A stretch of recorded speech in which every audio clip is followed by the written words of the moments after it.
we know that so many communities rely on midwives. If you're not in an urban center where there are lots of, GYOB doctors, you may need, or that may be the only way that you can deliver your baby is by using a midwife. So they play an important role in our community. As a lawyer, when you start putting someone who delivers babies into jail, if you don't have the outcome you want, we're going to get to a place potentially where no one's going to want to deliver babies anymore. Well, I think it's, look, you have to, there's accountability, and if a mistake is made, there has to be some form of restitution. I do not disagree with that. We do not know exactly what happened in this case, but there are certain states where obstetricians are saying, we're not going to deliver babies anymore. Oh, yeah, they've given up OB completely, and they're just doing GYN for this so where is exact reason, that under the best of circumstances, with the best planning, you can miss things, and if there's a problem, it's a big deal. If you lose the life of a child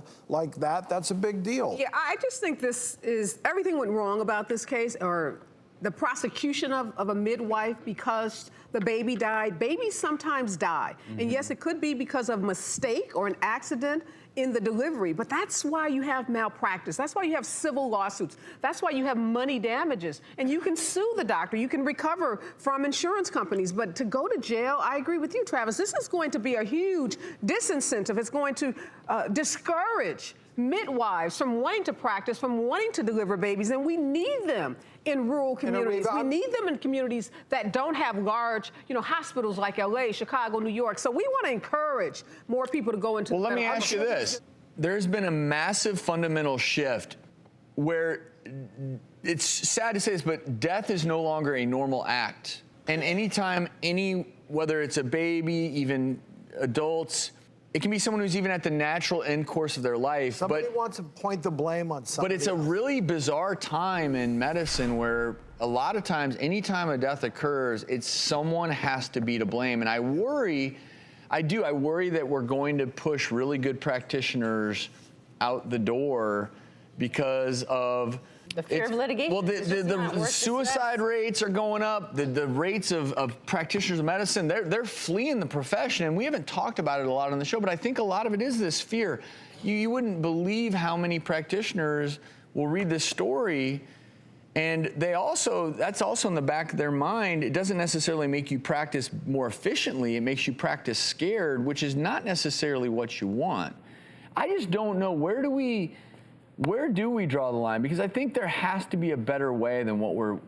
Well, I think you're right, Travis. There are issues of discouraging practitioners from joining the practice of medicine and continuing, but there's also accountability. And obviously, as a patient and as the non-doctor on this panel, I want to know when I go to my doctor that it's a qualified person, that they have the skills to deliver the service that they represent that they can. So there has to be a way that we balance the patients and the public's needs to have trained and skilled practitioners providing medical care against, creating an environment that's conducive for doctors like the three of you. Well, there's there's got to be a balance. So I agree with Travis, though, that in spite of doing everything the right way, nature sometimes just decides to take a certain turn, and that is totally, totally out of our control sometimes, and the system seems to be turning its back. But that's different than in this case. What we heard is that she didn't have the proper equipment,